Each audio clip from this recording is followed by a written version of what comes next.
ਅਲਫ ਅਗ ਲੱਗੀ ਵਿੱਚ ਸੀਨੇ ਦੇ, ਸੀਨਾ ਤਪ ਕੇ ਵਾਂਗ ਤੰਦੂਰ ਹੋਇਆ।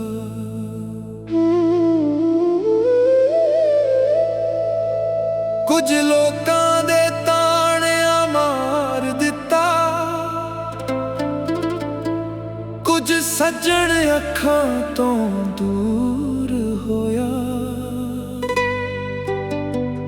ਇੱਕ ਸ਼ੀਸ਼ਾ ਲਿਆ ਸੀ ਯਾਰ ਵੇਖਣ ਲਈ, ਉਹ ਵੀ ਜ਼ਮੀਨ ਤੇ ਡਿੱਗ ਚੂਰ ਹੋਇਆ। ਭੁੱਲੇ ਸ਼ਾਹ ਲੋਕੀ ਹੱਸ ਕੇ ਯਾਰ ਮਨਾ ਲੈਂਦੇ, ਤੇ ਸਾਡਾ ਰੋਣਾ ਵੀ ਨਾ ਮਨਜ਼ੂਰ ਹੋਇਆ। ਬੜਾ ਇਸ਼ਕ ਇਸ਼ਕ ਤੂੰ ਕਰਦਾ ਏ, ਕਦੀ ਇਸ਼ਕ ਦਾ ਗੁੰਝਲ ਖੋਲ ਤਾਂ ਸਹੀ। ਤੈਨੂੰ ਮਿੱਟੀ ਵਿੱਚ ਨਾ ਰੋਲ ਦਿਵੇ, ਦੋ ਪਿਆਰ ਦੇ ਬੋਲ ਬੋਲ ਤਾਂ ਸਹੀ।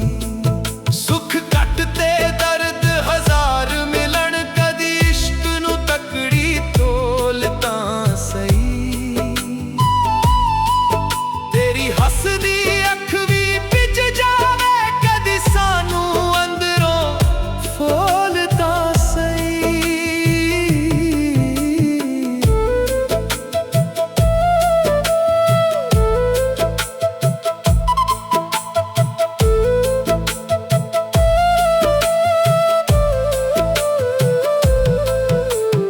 ਅਲਫ ਅਗ ਲੱਗੀ ਵਿੱਚ ਸੀਨੇ ਦੇ, ਸੀਨਾ ਤਪ ਕੇ ਵਾਂਗ ਤੰਦੂਰ ਹੋਇਆ। ਤੇ ਸਾਡਾ ਰੋਣਾ ਵੀ ਨਾ ਮਨਜ਼ੂਰ